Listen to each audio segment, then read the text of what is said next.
Hello, everyone. It is Thursday, January 18th, 2024. I'm still getting used to that. My name is Donnie, and the man next to me is my longtime partner. That man, he and I go together like Bonnie and Clyde, like pepperoni on pizza, like doo-doo and flies. That is Notorious TID, Chris Tidwell. What's going on, brother? Oh, dibs on flies. All right, there we go.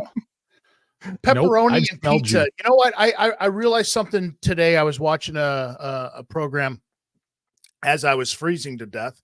The program, and it was talking. Somebody had mentioned something. And they were like, I'm very particular about my pepperonis. Oh, and it made me think about like the different types of pepperoni that you can get on your pizza. So let me ask you, the closest thing to Italian on this show. Is it the large flat pepperonis? Is it the small little tiny ones that cup up and hold the oil on top? Like, or what's your fascination? First of all, I like pepperoni the way I like nipples, nice and big. Secondly, I like the deep cup pepperoni. That's the new Vogue thing, right? Like I guess I always have. Shit. That's always been the way that it goes. Yeah. Yeah. If you're going to a pizza joint, you're getting them flat pepperoni joints, you're at a shitty pizza joint. You need that deep cup love. That's what you need. Right? That Mario stuff. Yeah, man. Like good old New York pizza. That's what you fucking need. Those cups are so deep you could take a shot out of them. That's what you want. That's a little much because all you're taking a shot of is grease at that point. How was your week, dude? It was fantastic right up until like recently when when you're a homeowner, and you can't call the landlord when the furnace goes down. Oh no. Are you sitting there with no furnace in this fucking it got fixed. There's I don't know if I want to give away all the tricks of the trade, but it didn't happen this time. So the furnace goes out and we call the people, right? To come and fix it. And they give us the old story. We can be there tomorrow between 10 and 2. Okay. And the reason that happened is because I didn't make the phone call. I make the phone call to it. Like I was busy. I was, at work. If I make the phone call to it, there's a very simple rule when they give you that message. Oh, we can be there tomorrow. No problem. Right? No. That's going to really suck because it's the dead of winter right now. And it's like 50 degrees in my house and I've got a newborn. A newborn? Newborn what? It doesn't matter, but that's what you tell them. The story. I got you. They are there in 20 minutes to fix your shit, bro. I'm just telling you this. And then they look at you, go, wait a minute, you're old as dirt and there's no baby. That's not my problem. That is not my problem at that point. Right? What are you going to do? Ask me to see the baby before you fix my furnace at that point? Maybe they want to see the baby. Everybody wants to see the baby. That ain't going to happen. So needless to say, when I woke up this morning, it was in the Celsius department, it was 10 degrees in my house. Oh my God. Yeah. This makes sense now why you're sitting there this week wearing a shirt that has sleeves. Yeah, I'm wearing clothes. Like it's even got a hood and I got a hat on. I'm wearing headphones around the house now just to keep my ears warm. You're all bundled up. It's ridiculous. Anyways, how was your week, brother? It was good. And you know what? My week was so much fun that it led to tonight's episode. As you know, last week, obviously we were off. We didn't do a new episode. I went down to the comedy club on Danforth to go see our boy Joey Medina perform and had a wonderful little surprise getting to see this person that's coming up right now. So you know what? Without further ado, ladies and gentlemen, it is time right now for the big hello. And this week we are welcoming a first-time guest to the program. She's a kick-ass stand-up comic who I'd previously seen on TV here and there. And you've seen her on The Tonight Show, The View, BET, HBO comedy special, Just for Laughs, Last Comic Standing, Jenny McCarthy's Dirty, Sexy, Funny special, Martin Lawrence's First Amendment, and so many other places. Hell, she even once opened for Richard fucking prior. So last week, like I said, at the Comedy Bar on the Danforth, I'm sitting there having a drink with my friend Joey Medina, and this woman is sitting in the booth with him. And at first glance, I thought, she looks familiar, but I can't quite place it. And then Medina says, "Oh, Donnie, this is my friend Paula. She's fucking hilarious." And Medina did not lie. I watched her perform not once, but twice last Thursday. And you know what that old saying is? Like, when a comic does really well, they say that they killed. This woman is a fucking assassin. She destroyed. She had the entire club doing everything they could to hold back from pissing their pants. I dribbled. When I spoke to her after the show, I said, "I have to get you on our podcast." And she said, "Yeah, whatever." And she's here. Ladies and gentlemen, she's got a dirty mouth and she's a bombshell. She makes me laugh more than David Chappelle. When I laugh at her shit, I think I'm going to hell. I think she chug good tequila. Fuck your Zinfandel. She hates young boys. They got too much gel. Her man is Latinos. She's cartel. I think that sums her up in a little nutshell. Now give it up to the fucking hilarious Miss Paula Bell. Oh my God, did you write that poem for me? No, that's off the top of the head. That's it's not even Valentine's. There's no way that was in your head. No, it's Chat GPT. No, that's not Chat GPT. Blow me. That's AI. Yeah. No, I am the AI. Yeah. I'm DI. Well, I've been sitting here waiting for you guys to do your introductions to each other. Jesus. I only did an 8-ball while waiting for you. We're just babbling away. That's what we do. We're just a couple of yentas over here, just gossiping away, Gossiping and talking about your lives. I was thinking, man, if this was, back in my day, you guys would have just been holding a rotary phone and then putting each other on hold. Right? Could you imagine that? Right? I was thinking about that while watching you with your headset. How the hell are you doing, Paula? So what's going on? You were in the back during the shows?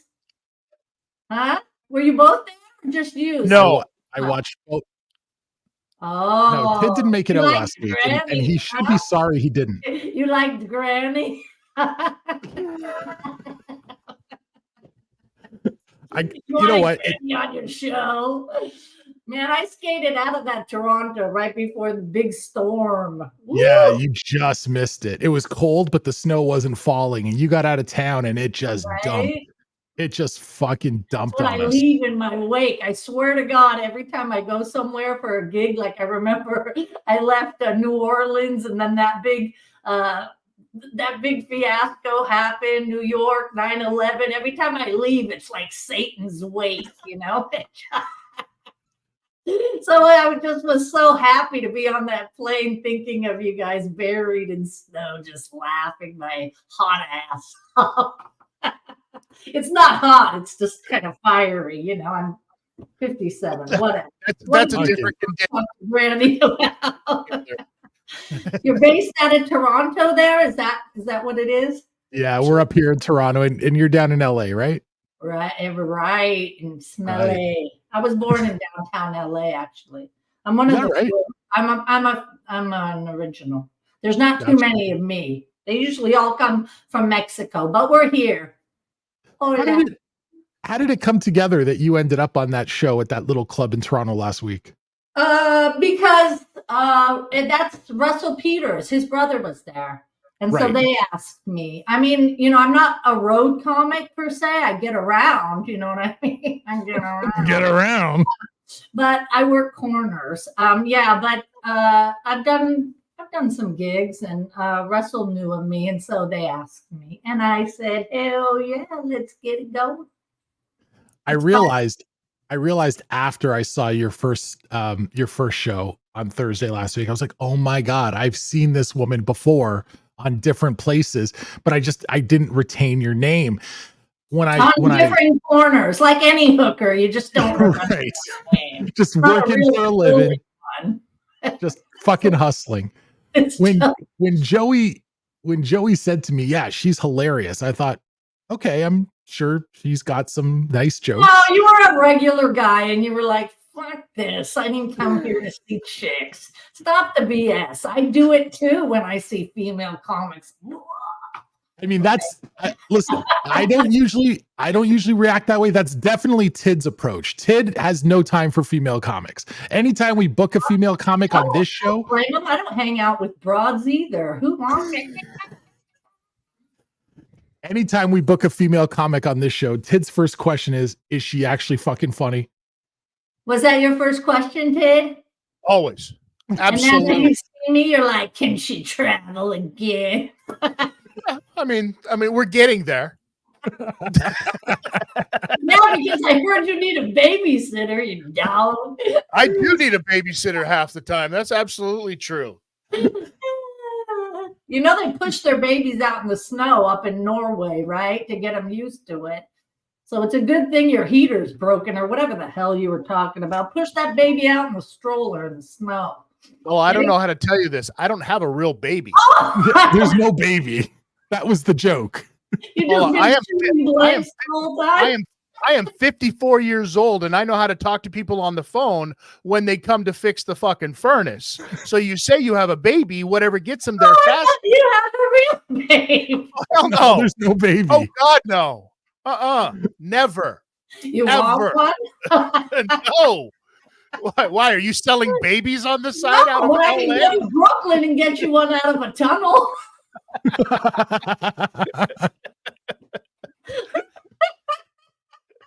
Oh, crazy. They're giving them away in those damn synagogues. How often do you do how I often do you pray? how often do you go to a club But I show? am on my knees a lot. What? Well, yeah.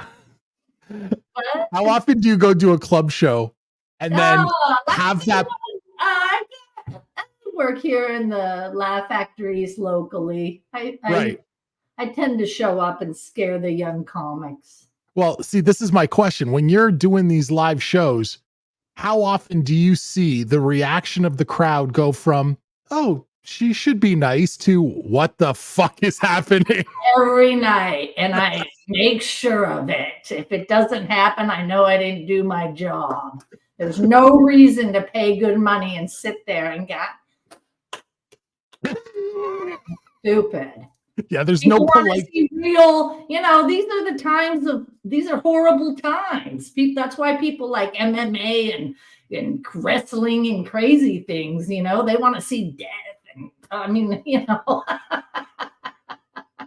I know that was haters. I don't know, for comedy, I don't know, That was my first hint, Tid. That was my first hint that Paula wasn't the normal 57-year-old chick, because we're sitting in the bar and there's UFC on the big screen and she doesn't want to go perform. She just wants to sit there watching UFC. Well, it was two young chicks beating the pulp out of my God. I was like, wow. I'm learning moves. So, really, what's entertaining for women? What do they have for us? These stupid award shows. And come on with that crap. It's enough. There's no entertainment for women. There's none. It's about empowerment, though, Paula. Any bar you go to, it's all for men. It's all, sports. All entertainment is made for men. Sports, stripper sports, throw in a Hooters. You guys have everything. Women have nothing. What are they going to give us? What? It's three things. It's everything, apparently. That's all the things. That's all you're getting. That's everything. Your brain can't handle anymore. Okay? Titties and wings. That's it. Your brain can't handle anymore. God, you watch these shows on television, they're freaking horrible. There's like, you go turn on Spartacus. It's like a damn telenovela. You see guys strapped with muscles and underwear, and then they're fucking, and then they're arguing, and then they're fucking. God. There's no real gladiator stuff left except for MMA. You mentioned your thoughts on other female comics. There was a quote that you had in a past interview that you did where you said, "Not really a fan of female comics. I'd rather see balloons blow out of a clown's ass." Did I say that? Yeah. Solid.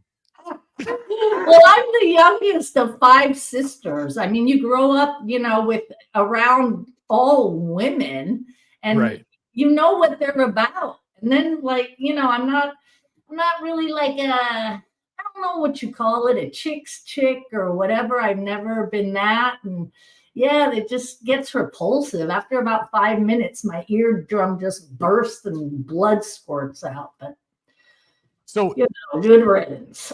this has got to lead to all kinds of shit for you online or whatever from other women or other female comics, right? Women? Oh, you mean like if I comment on something, do they like me? Well, I don't care. And number one, you can't really care about anybody online, what they're saying if it's derogatory, because they just don't know how to converse, or they're just I fight with them all day, trust me. Especially when it comes to like Taylor Swift or some shit like that. I mean, God. Are you not a fan? What? Are you not a fan of Taylor Swift? Are you not a fan? Are you not the muse? No, she's not even real. That's AI. Somebody needs to unplug that goddamn robot. I'm sick of it. No, this is really cultish shit.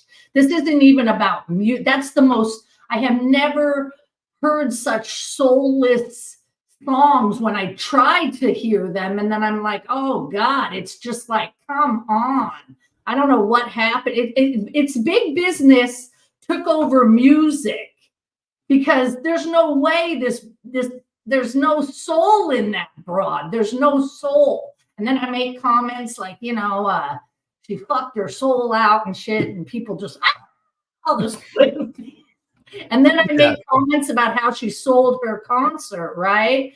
My daughter goes, Mom, put some of your stuff on TikTok, because that's, real liberal, and your stuff will go over. And I go, I don't want to join that effing TikTok. So sure enough, she makes me put this one video I made on TikTok, and it got over like 250,000 views like that. And then the Swifties went fucking nuts, Yeah, the Swifties are very violent. Like, they're more violent than the Canadian military. They are just rough. No, they're worse than Hamas, Hezbollah. They should just unleash those little whores on any kind of fucking military they want to get rid of, because they will just, decimate. They'll nag them to death. Decimate. And you know what? It's just so weird. I get like a 12-year-old or a 13-year-old. I don't know really, because when I was growing up, we had real bands like Zeppelin, we had stuff, Pink Floyd, things to listen to. But this soulless stuff, and the kids, just the girls, that's just a whole cult. Just lead them off a cliff. You know what I mean? She's like the Pied Piper. I hope she just leads them, gets them the fuck out. That's a bingo wing right there for you, bitch. I got you. Speaking of Taylor, I'm such a nice granny. God, I really need to be put down, but nobody's found the drug yet. So anyway, it's just weird. Taylor Swift. I think they get over, and the cult thing happens with the social. I was going to say, there was a story that came out yesterday, the day before. Oh, am I lagging? Can you hear me okay? Yep. Yeah, I hear you now. Okay. There was a story that came out a couple days ago about Taylor Swift, and it said Taylor Swift and Travis Kelce are experiencing some rough patches in their relationship right now. And my buddy Jeff Rehoman from 680 News responded on Twitter and said, that bitch does not want to go to Buffalo. That's what's going on. The Chiefs are going to Buffalo this weekend. Oh, no. And she wants no part of that shit. How do you go from Harry Styles to a football player? That's my first question right there. Right? He's very effeminate, and I don't know if he's good looking. I'm not that age, but how do you go from that to somebody who's just going to grunt and scratch his balls and throw you around the room? I don't know. It's a big difference. I don't fucking know. No guy laughed with her, and that's what I tweeted out or texted out or whatever the hell it's called. That instead of selling her concerts to the IDF during a war, right? And singing these soulless fucking ballads or whatever she's doing. about all these guys that she's fucked and they're gone. I mean, you know, I wouldn't get with her if I was a guy, because you're just her next album. That's all you are. I'm telling you, she's a robot. She's AI. Is that what we're waiting for? Is that what we're waiting for with the breakup? Yeah, you're going to get the Travis Kelce ballad next. That's going to be next year's theme for Monday Night Football. They'll put that up there instead. It's just BS. The whole gross thing. Oh, they're the American. They're the American prince and princess. Get the fuck out of here. We never needed any kind of royalty in this country, this bullshit country that we stole. Come on, man. Well, I mean, yes, you're absolutely right. But didn't we have this before back in the day? Like, we had cultish music before. Look at the Grateful Dead. You know, the way that people would just follow them around. You know what I'm saying? And they saw the concert in an open park where you could run away if you needed to. But this is something else on another level. I'm telling you, I know women that are 35, 40, and they're entranced. I think it's something they're putting out over Wi-Fi or some bullshit, or what is it, 5G? I don't think it's weird to me when you know women, and even though I really don't hang with them, you know that they're just like some kind of weird groupie for this, you know? I mean, maybe it's akin to like an Elvis thing. I don't fucking know. Oh, Channing Tatum seems to like her too, so. You know, Channing Tatum. Oh, all these big. Ugh. What are they? Are they good in bed? These guys? Who knows? Maybe she needs to write. I mean, they weren't when I slept with them. I was going to say, Tid, you know. How old? I mean, how old is she? I don't really know the backstory. I just think it's weird, the whole cult thing, and you know, you can't talk about her. She's like the Antichrist. Okay? So you say the word cult a lot, and you live in LA, and you say you're an OG from LA, so you must have been around when the cults were running through that area. Like, I know for a fact. What cults? The Crips and the Bloods? Those were my cults. I don't know what cult there was here when I was here. Well, I mean, you had the Moonies back then. You had like all of the Jesus freaks. I think that they were called back in the. I'm not religious, as you can probably tell. I wouldn't have known about those, but you know, I remember punks going to the whiskey and stuff like that to see Black Flag. But I'm telling you, it's something about the social media, along with the I don't even want to call her an artist, but the person, because her alone singing without the videos and the constant repetitive fucking wording that you see on the social media with her, it wouldn't fly. I don't think it would fly.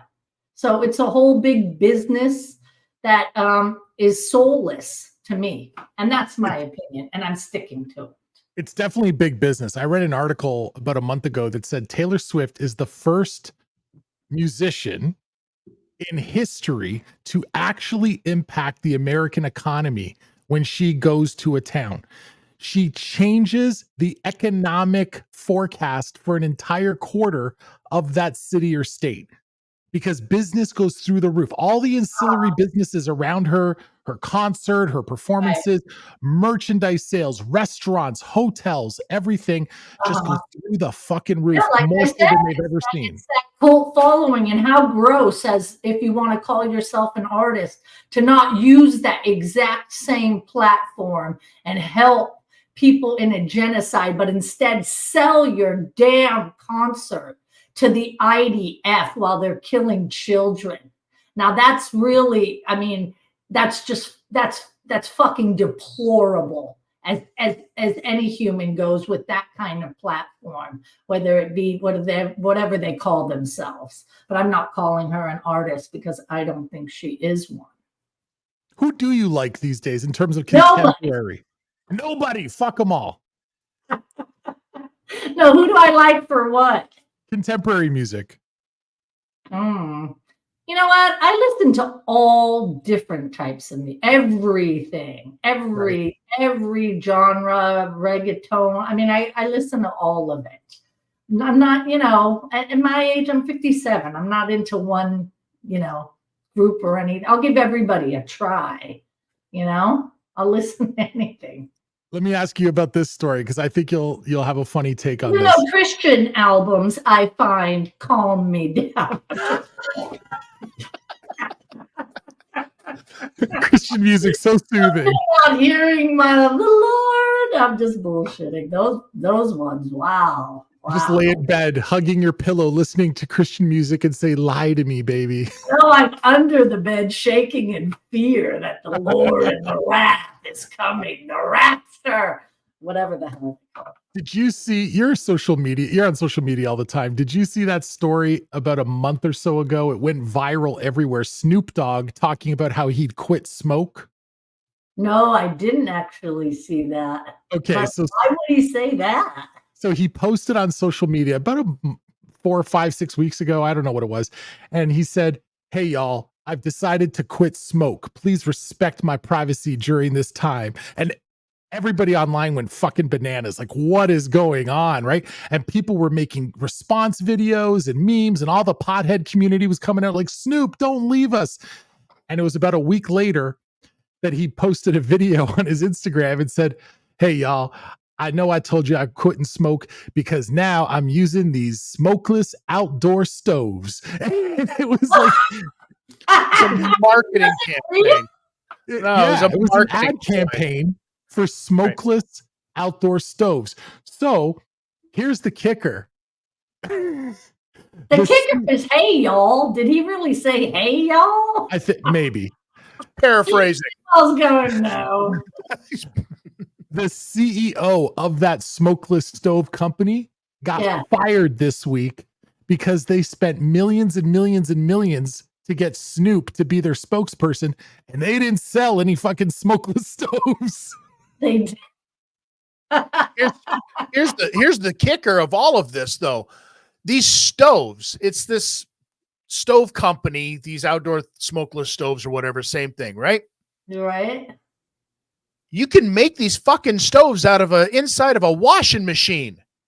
It's like something you would put like chips in, like a smoker, like you smoke salmon or something. No, it looks like the inside of a washing machine that they've just turned and put it on its end, and you can put wood in it. And what it does is it circulates the smoke, so the smoke doesn't actually rise up and flow out to the top.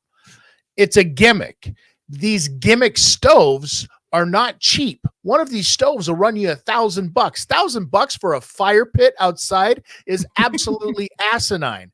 When you can actually make one out of the inside of your old ass washing machine before you let the neighbor kids play in it. I've seen people barbecuing under their hood of their car. Yeah. I don't know why they would need 1,000, but that's not Snoop's fault. That's the company's fault. Exactly. Hey, what's that old date? That boxer who used to sell that fry thing or whatever it was. Oh, the George Foreman grill? Oh, yeah, the George Foreman grill. Oh, right? That sold billions. That's already been done. You know what I mean? They should have been Snoop selling something more Snoopish, not barbecues or chips. You know what I'm saying? Well, the fact that CEO lost his job, I mean, look, Snoop's probably sitting there thinking that old Dave Chappelle line, like, hey, motherfucker, I get paid for the attempt.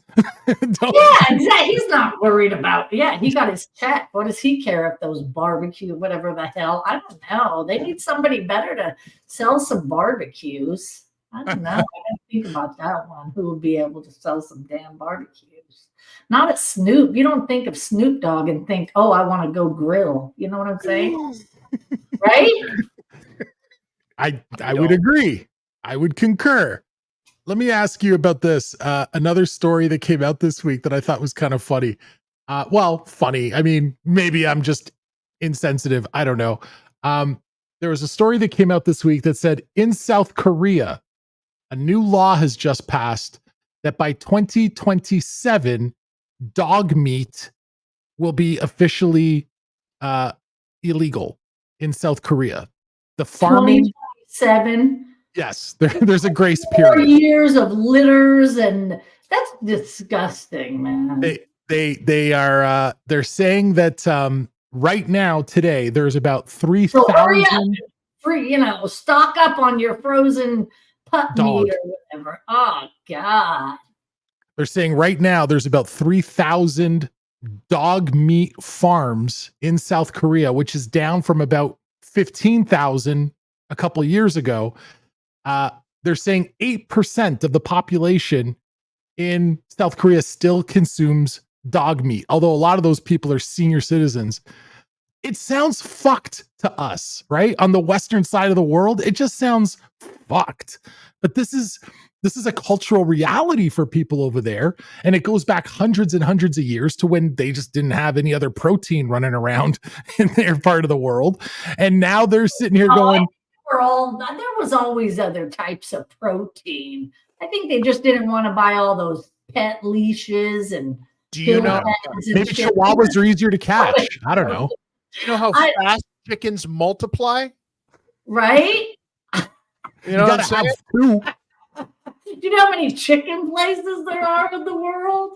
Bro, go to Hawaii. You just run around on the fucking beach. Oh, come on, man, with the dog. You guys, first it's Taylor Swift, then the dog meat. What kind of show is this? It's what's in the news, my friend. This is horrible. This is what's going on this week.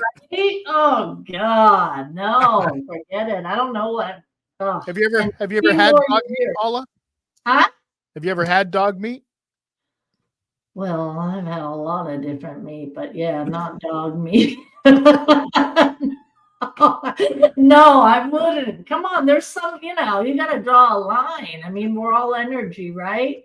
You're going to put what in your body? I just saw that movie where they ate the other, the rugby team was frozen in the ice on the plane and it crashed in the mountains in Argentina and they had to eat. Was that alive? No, that was the book. That was the book from back in the 70s. It's on Netflix. It came out again. They remade it, but it's really good. But they had to eat their other teammates. And at first, it was a big conversation. They were like hesitant. And man, by the time that they found them, they were just carving into them like it was things. So that brings up a really good question. If the three of us were on a private airplane and it crashed in the middle of the Arctic, right? And now we have no food and no means of rescue, which one of us would you eat first? Tidwell. I'm going for Tidwell. Smart choice, honey. It's the nice one. I don't want to be food. I'm good with that. I'm not even waiting until he's frozen. Don't even pass out. Don't even go to sleep, mofo, because I will carve into your thighs so fast with a. You think? Hold on. You think you're the first crazy bitch to start telling me that shit? You're talking about. It was crazy. You're talking about. I heard those words every single date when I was in my 20s. Don't even take a nap, Tidwell, because I'm carving you up, man. Poor Tidwell. Exactly. Those are two words that have never been said together. Poor Tidwell. Right? Unless you're my bank. Touché. Talk to us. You posted a photo on social media and you have it up on your website. I gotta hear any behind the scenes stories about the time you opened for Pryor. Oh, okay. Well, I mean, it wasn't really behind the scenes. I have a lot of stories about comedy, but Pryor came in and he was already in his wheelchair and he was making his debut there at the Comedy Store, kind of coming back. And I was only 5 years in. And Mitzi had picked me up at the Comedy Store and she goes, "You're gonna go out." And then Pryor had seen me, I guess the night before or something. And then he goes, "Put that white bitch on." And so I got to open for him for a few nights there at the Comedy Store. And him and his wife, Jennifer, his ex-wife, but she was still with him. They were so nice to me and gracious. And I got his book, and he signed it and she signed it. And it It was just really great. Now, Pryor was my mom's guy. Like, even though she was already elderly when I told her I did it, she's all, what? I can't believe it. But my guy was Red Fox. And I wish I would have, just because that's more my type of, I mean, it's all, great comedy, don't get me wrong. But I just really but I was so green, you guys. I was so green. 5 years in, even though I was getting a lot, I got the Tonight Show and I was at the store. And people go, oh, I can't even tell you, like, I just was so green. You don't realize it at the time. I mean, luckily I didn't have a huge ego either, but I was really rather quite nervous, I was going to say, that's got to be a tremendous amount of pressure. Richard fucking Pryor says, put that white bitch on. All you're thinking is don't fucking bomb. Don't fucking bomb. Right? All I'm thinking is, at that time I had like my jokes like boom, boom, boom, boom. So just stick to it. Just nail it. It wasn't like now where I can just kind of, I have it in my head, but I'm going to go off and do what I want. It was more very structured when comedy used to have to be structured, because now it's somebody gets a gig on social media and, one joke is funny and then they want him to perform 45 minutes and he tanks. You know what I mean? Because back in the day, we used to have to write joke, punch, joke, punch, joke, punch. But times have changed. I mean, I sit in the back sometimes of these shows and it's like a fucking seminar. I'm just like, wow, I did not need to know all this shit about this kid's life. And you know what's weird is the young comics don't even care if the audience is crickets. They just keep going in their seminar. It's fucking weird. Okay. That's nerves. That's nerves. They can't slow down. They got to keep going. No. And they take their time with it. And they even chuckle at themselves after and it's just, people are just like, what the fuck? But audiences have changed too, because back in the day, the audience would be like, you'd hear the mumbling. You know what I mean? If they didn't like you, you'd hear them start to eat or drink, or they'd be loud or get the fuck off. You'd hear at least somebody say, hey, you're wasting our fucking time. You know what I'm saying? So they've changed too. They've become more complacent, I think, as an audience. I mean, it wasn't like when I would work at the store, it wasn't like the Apollo Theater where people would be like, get the fuck, Right. But they still, you would want to entertain them with well-written bits, because they weren't having it if you just went up there and told them about your life and your mom and dad or your period. They would be like, fuck you, as they should be. They paid, right? I'm guessing the fact that you mentioned that when you opened for Pryor, he was in a wheelchair, that probably answers the question that Tidwell asked me off air when I said, hey, she opened for Pryor. And your first question was what, Tidwell? Did you fuck Richard Pryor? Hilarious. Yeah, next time, I was on with King's Island with fucking what's his face in his chair, Stephen Hawking. Ooh, what a blast that was, taking it up the ass on a wheelchair ramp. Well, you know what? Experience that until knowing what I know about you now, Paula, I apologize for making that statement. I didn't know you were such a delicate flower. Okay. I don't have a handicap sticker, son of a bitch. Well, so there was a reason. There was a reason to, is what you're saying. Yeah, there's a reason. If I'm not going to get up front parking, you're not getting blown in your wheelchair, okay? Because I'm not walking around the block to cart your ass down the ramp, take you out of the chair. I mean, come on, that's a lot of work. I can't believe that dude was on Epstein's Island. Jesus.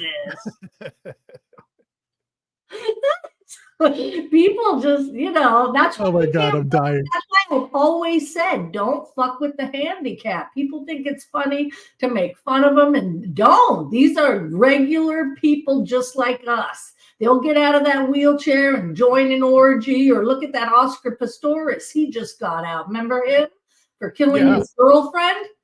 Yeah, he did that shit with a torso. So don't fucking fuck with the handicap. They're not playing. They don't need arms and legs to kill your ass. You will. How'd you like to be in line at heaven or hell where I'm going? And somebody taps you on the back and goes, how'd you got here? How'd you get here? And you go, I was killed by a torso. Get the fuck. Come on, man. I've said on this show so many times. What? I've said on this show so many times, I love going to the comedy club, any comedy club, and seeing a comic kill. But the only thing I love more is watching a comic fucking bomb. Like, it's a guilty pleasure. I love watching them absolutely die on stage. You have a lot of patience. I don't like it. Oh no, I love it. I sit there, everyone's cringing and feeling uncomfortable, and I'm like, I love it so much. But I feel like your current show is pretty fucking bomb-proof. Like, you might make people feel uncomfortable, but then you're just going to scream at them anyway. Well, I mean, don't you want to make them uncomfortable? Don't you want to make them think? Don't you want to make them, to laugh at something, right? Jest is truth, right? So anytime you're dropping some kind of truth bomb on them, don't you want them to react? Because I think that's what's funny to me, is when people are spitting truths, because it makes you like go, because if I was just talking to you guys, or you guys are talking to each other, you're going to say something truthful to get the other guy to get a rise out of him. You're not going to bullshit him, right? And that's what I think stand-up should be. And a lot of people, they're used to sitcoms and they've been at home too long. But I find that people my age who go out, like 45 and up, they're the best audiences, because they've already been through the shit and they want to hear some real shit. They don't want to hear these, Gen Zers give the seminar on their poor little life. And, it's just, it doesn't cut it. People don't have that much time in their life, There was definitely some Gen Zers in your first set last Thursday. That when you did that bit about young girls just shut up and start liking rape, there was some young girls in there that just absolutely started freaking out. I feel like that was a line that was just taken out of context. Yeah, I'm always good for a rape joke. Why not? If it's funny, and it comes from my point of view, which I'm not just doing a rape joke just to do a rape joke. I'm doing it because if you listen to the joke, I've empowered myself against the rapist, and right. I've actually asked him to meet me outside.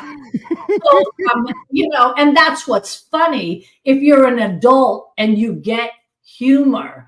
But I've had a lady here at the Long Beach Laugh Factory. God, I wish somebody had her on camera, but she started crying. And she came in with a group of friends, and then I did the rape joke and everybody laughed. And she went to the manager and she goes, "Oh my God, are you listening to it? Can you do something about her?" And the manager goes, "No, she has a right." And then everybody was laughing. And the manager goes, "Everybody was laughing because it's a joke. So if you're crying, you have the free will to leave. You don't have to stay, but she has the free will to say what she's saying, as long as I'm entertaining, right? Right? Or is this some kind of fucking matrix I'm in? I don't know. I'm a real person who talks that way. I guess I don't know what you want to call it, adult humor, bar humor. I talk like that, just like I talk to people when I'm sitting at the bar fucking with them. Yeah, but I mean, there is a whole, and you know this. There's a whole generation now of people that they're easily triggered. They're not used to being told things that don't sit well with them. Because they've been coddled and they're all on medication and they need to stay the fuck home. Don't come out to a comedy club. I can't help your upbringing just like you weren't around for mine. So I'm only going to deliver what comes from me, who I am and what I'm about. I can't change my act or what I want to say or who I am to appease some damn kids who are on Ritalin for 12 years and then let out of a cage. That's not my problem. That's your parents' problem. They should never have let you in society. Sensitivity is for dry skin. Anything else, get the fuck out of here. It's not about what I'm trying to do. I'm not a singer. I'm not a dancer. I'm a comic. And we tell jokes, and that's it. You know what the best part is about the next show, Tidwell? Bring your baby. The best part about all right. The best part about tonight's interview is I finally have an answer to the question: what would Tidwell be like if he transitioned to a woman? Well, he would be me. Yeah, he'd be. And you know what? He would be, because I was plucking my chin hairs for this goddamn interview tonight. So yes, Tidwell, you would be me, but get yourself at least 4 pairs of tweezers. Otherwise, I tell people I would have looked like Nick Nolte if I didn't fucking do that. I try to be, pleasant. Katie. She reminds me of Bob. Oh, Levy. Bob Levy? Yeah. No, she's got way more energy than Levy. Well, I mean, Levy's 180 years old now. Yeah. That's, got something to do with it. But yeah, just the mannerisms and the I don't give a fuckness about it is fantastic. Have you ever had to apologize just for the sake of having to apologize? Because we know that this is also a thing going on with comics now, is they'll say stuff and then next thing you know, boop, 180, and they feel like they got to fucking apologize for what they said. And you know what? I've never had to, nor would I. Right. Nor would I. If I'm entertaining and I'm making people laugh, I did my job. I can't, and I'm not there to please one person. I'm there to please a collective group of people. And I know there will be people in there that don't like it. That's not my problem. Right. And when you said something right now about, I don't give a fuck attitude, the funny thing about that is when people say, she just doesn't give a fuck, I actually do give a fuck, which is why I have well-written bits behind stuff I'm going to throw at you. And I think that what's wrong with the young people, like we were talking about, who can't take it, or the lady who leaves crying, and meanwhile, her friends are enjoying it, right?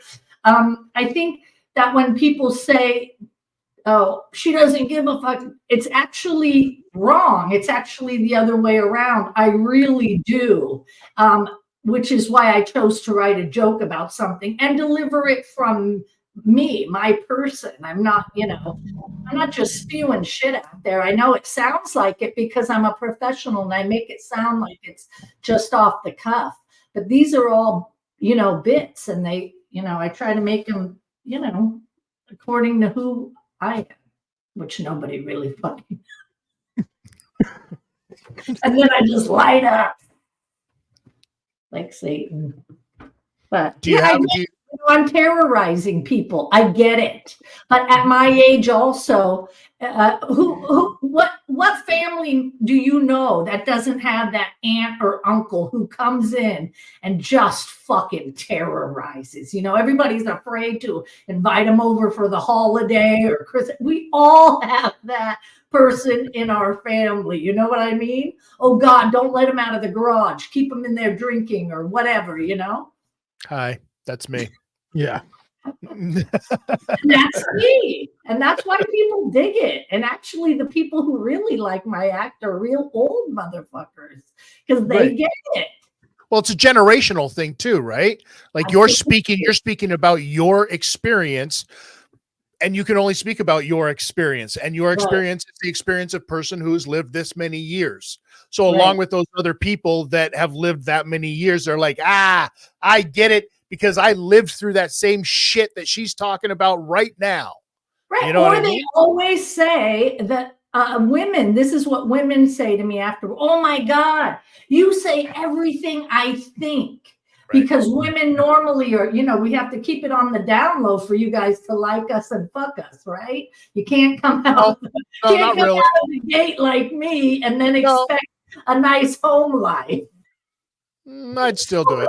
And have to bullshit a little bit, act a little ladylike to get you guys to capture you guys, we have to lure you in. We have to lure you in with perfume and good smelling shit. And then once we have you, we do all our crazy shit. All the voodoo comes out. The real, but that's what women say. And I think that's why guys like my comedy. Because I'm not coming out from just a female or feminine point of view. I'm just coming out with jokes. It's about the jokes. And I happen to have a great voice. Thank you, mother, for delivering jokes. You know what I mean?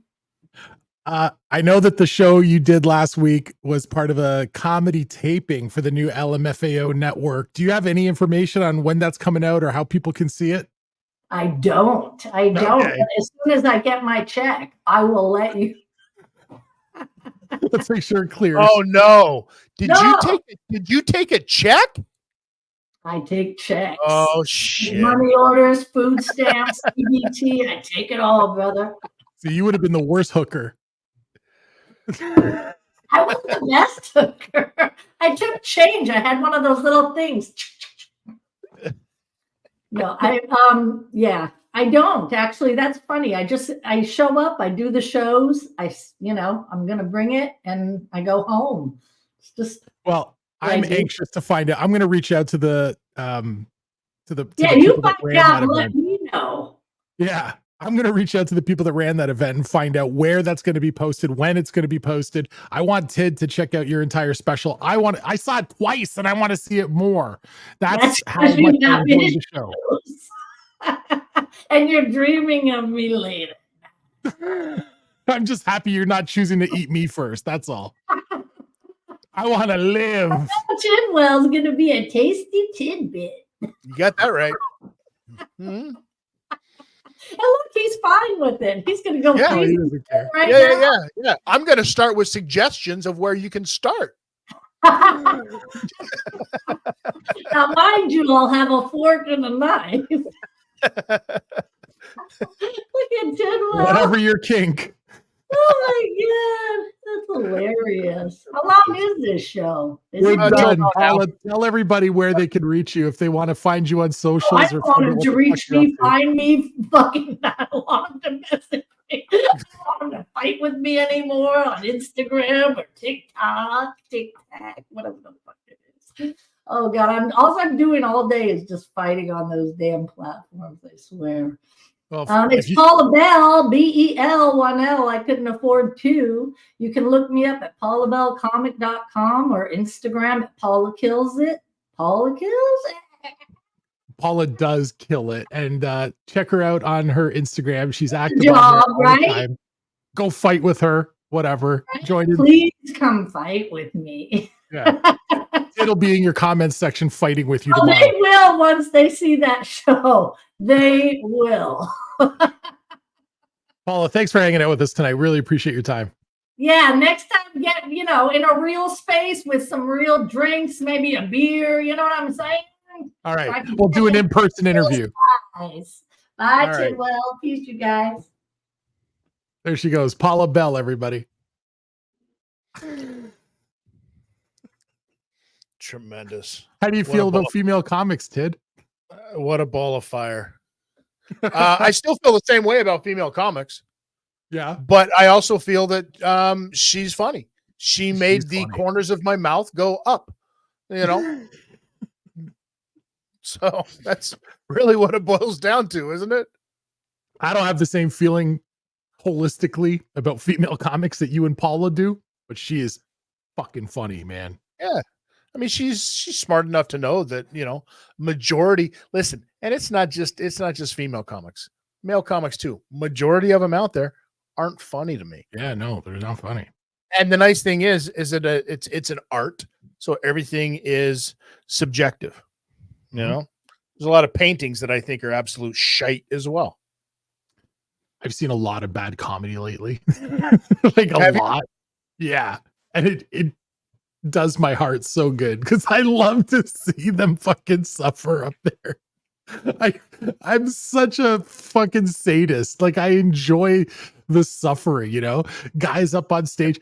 This one guy, I was at a comedy club. He says to me before his set, this is a month or two ago.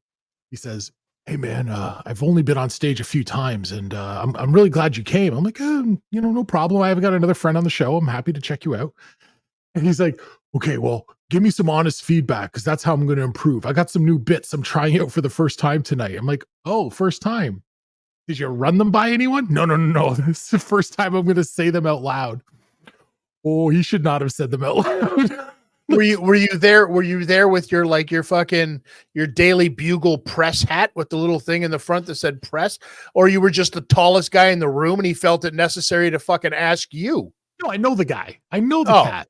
Yeah. Oh, okay. Because I'm like, who the fuck is just like, hey, you random fucking know nothing in the corner over there. How about you give me some advice on this thing that I'm doing and you're not? Yeah, no. I know the cat. All right. But he was dying up there, and then I did the Russell Peters thing, that he talked about on this show. When he was done, he comes over to me, this young man, and says, "So he was so not self-aware. He did not realize he died. So not bad. What'd you think?" I'm like, "You were great." I couldn't stop laughing. It's good. I was laughing at him, but I was laughing. Listen, you don't have to elaborate on the sentence once you've established that this is the compliment. That's it. This is what you're getting. Yeah. What was the goal? The goal was to get laughs. Yep. And listen, there's for example, what's his name? Emo Phillips, right? You remember that guy? That whole gimmick didn't do it for me. It was just way too kind of like weird and cringy. It wasn't the comedy that I'm into. But a lot of people are like, "You don't understand the genius of it." I was like, no, I do. I absolutely understand what he's going for here, but it's just not my bag of tricks. I love when people talk down to you and like there's a comic that's just not funny and someone who's really into them, they talk down to you and go, "You just don't get it." You just don't get it. No, I do get it. I absolutely get it. I can get stuff and not fucking like it. You don't have a refined enough understanding of this type of comedy. You're right. I come across to you like I'm the guy that licked windows and ate paint chips as a child. You're absolutely right. No, you come across as the guy who dared the kid to eat the glue stick. Dared? Forced. Force-fed. Forced. There's something in this glue. It's at the bottom. I need you to find it with your mouth. There's gold in them hills. No, right. I was not the bully. I was not the bully. I beat up the bully. Nope, that's not true. I was not around school long enough to be a bully. Remember, we moved all the time. What was funny was I'll share this with you quickly before we wrap up, since we talked about it. And we talked about, with Paula, about how generations have changed. Kids are softer now. Like when I was a kid, where I grew up, in Toronto, it was not unusual for me personally to be in a fist fight 3 out of 5 days in a school week. That was not unusual. And a lot of times you're in a fist fight with guys who, for the most part, are still your friends, but for whatever reason, it's like Hey, did you take my eraser? No. Yeah, you did. You're dead after school. It's like, okay, guess I got to fight, and this is the way it would. And then the next day, if you hold your own, everything's fine again. There was and it wasn't just me. Like, don't think like I was getting targeted. Like, it was everybody. There was always stuff going on at that school. It was fights every day, and nobody got expelled. Nobody got suspended. We were just beating the shit out of each other every single day. I got to a point where by the time I was, I don't know, 6th grade, 7th grade, I had just gotten tired of cons. And like by this point now, there's a couple of little fucks that are starting to get on my case because I'm the tall kid, right? So they want to take down the tall kid as often as possible. And oh my God, I got so sick and tired of these guys fucking with me. So this does nothing to them. But that summer, I went to summer school. And it wasn't like remedial summer school. It was like, I'm trying to get ahead. Yeah, no, you weren't stupid. Okay. No, I wasn't stupid. I was doing advanced stuff. Yeah, no, we believe it. And my parents just didn't want me like, sitting around the house. Yeah, they didn't want you around. They were like, yeah. No. Summer school. Stupid. Up to stupid school. Summer school. So I went to a month of summer school, and I went to this school that was down like it was in a different part of the same community as me, but I didn't know any of the kids there. I went to a Catholic school. This was a public school. I didn't know any of the kids at this school. Okay. I went in there and acted like the biggest dickhead bully that there was. Because I was like, I'm going to change the narrative, bitches. You are not fucking with me. This is a fresh start. I'm coming in hot. You look at me, I will fucking step on you. And you know what? It worked. Because dudes would look at me and they'd be like, oh man, that guy's tall. He's fucking crazy. He probably knows some karate. I ain't fucking with this guy. And it was like, I felt like a kingpin. It was so much fun. Wow. I was like, bully life ain't bad. I never had to worry about that stuff in school. Yeah, I'm sure. You were 6'4", 220 as an 8-year-old. Yeah, it just didn't happen. And I had the ability to always just talk to people and make them feel silly about wanting to fight me before fighting me. Yeah, you got that snake charmer thing. Yeah. You can just talk people off a ledge. Yeah, or over the ledge. you might want to jump. Depends on my mood that day. But either way, no hands are being thrown by this guy. Did I ever tell you my favorite ever snake charmer story? I was at a hotel in Newfoundland, and independent wrestling show that I was a part of. There was a guy named you remember this kid. He hasn't been around for a few years, but remember Turk Selleck? School teacher. Is that what he does now? Absolutely. So Turk Selleck was an indie wrestler. We're at a bar after a show, right? As you do. And he starts partying with all these local hockey players, and they're drinking and they're getting fucked up. They're hitting on girls, whatever. And then Turk's like, all right, boys, I got to go back to my hotel. I'm leaving early in the morning, heading to the next town to do another wrestling show. And like, we're going to come with you. He's like, no. I'm going to get heat from the guys at the hotel. Like, you can't come. No, we're coming fucking with you. So they follow him because they're like, oh, we go to his hotel. Scott Steiner's there, and the New Age Outlaws are there, and the Nasty Boy. We're going to go get autographs and meet everybody. And he's like, no, guys, you got to, but they follow him. Now they're in the hotel hallway, and they're like, yo, bring out your boys, man. We want to meet everybody. What the fuck? And Turk's like, look, it's 3 a.m. Everyone's gone to bed. Like, you got to stop. You guys are screaming in the hallway. You're losing your mind. Now they're getting pissed. And there's 3 of them, I think, 3 or 4. Now they're getting on Turk, like pushing him up against the wall, like they're going to beat the shit out of him. And I'm in a hotel room sitting there with a couple of other wrestlers. I'm not going to start name dropping, but I'm sitting in there with a couple of other wrestlers. And one of them says, the fuck is going on in the hallway? Donnie, go check it out. So I open the door and I look and I see what's going on. And a voice back inside the room I was sitting in, sipping wine, he says, what's going on? Like, it's like 3 hockey players fucking with Turk. Okay. So he gets up and he walks into the hallway. He has to lower his head to get through the doorway. It's Kevin Nash. right? 7 foot tall Kevin Nash. One of the guys who was fucking with Turk turns and looks. He nearly falls on his ass. Like, what the fuck? And then he looks at Kevin Nash, and Nash is like, you know how Nash is. He's cooler than the other side of the pillow. Absolutely. And this kid is looking at him. This kid's like 5'6" and built like a fire hydrant. And he looks at Nash. He goes, "Not afraid of you." And he puts his hands up. He goes, "I'll fucking fight you." And Nash walks over. And this guy is, all three of them, they're drunk out of their minds. They want to have a scrap. The hotel has already called the cops on these guys for disturbing the peace. Nash comes over, puts his arm around the guy and goes, "Hey, why don't you just chill the fuck out? Okay? We're all just having a glass of wine, trying to get to bed early. Why don't you just admit that you had a nice night and head on home?" You know, he's like, "Yeah, you're not going to fight me?" "No, I'm not going to fight you, brother." You know, like, and this guy went from amped up with his fists in the air, ready to fight a fight he can't win. And he just calms right down. And then the cops come in a few minutes later and they're like, "All right, we're going to get these guys." And Nash looks at the cops and goes, "They're fine, officers. They're fine. These are my friends. They're going to go home. They're going to sleep it off." Yeah. He just snake charmed the shit out of the hockey players, the cops.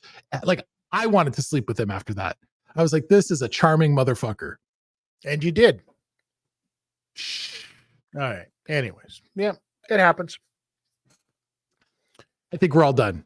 We are. Another right. week in the bag. Boom. Just like that. We are done this party. That's Notorious TID, Chris Tidwell. You can find him on socials at Notorious TID everywhere. My name is Donnie Da Silva. You can find me on Instagram, Donnie.DaSilva. And if you want to go to godfathersofpodcasting.com, you can check out archives of this show. There's a whole bunch of them there for you. They're all available for free. Go check them out. Tell your friends, tell your loved ones, tell people you don't like. If you don't like us, tell someone that you're mad at. And, you know, it's a prank, like, haha, go listen to these guys. Whatever it is, spread the word, pump that algorithm, and let's keep this ball rolling. We'll see you next time. Fuck this shit, I'm out. Mm-mm. Fuck this shit, I'm out. No thanks. Don't mind me. I'ma just grab my stuff and leave. Excuse me, please. Fuck this shit, I'm out. Nope. Fuck this shit, I'm out. Alright then. I don't know what the fuck just happened, but I don't really care. I'ma get the fuck up out of here. Fuck this shit, I'm out.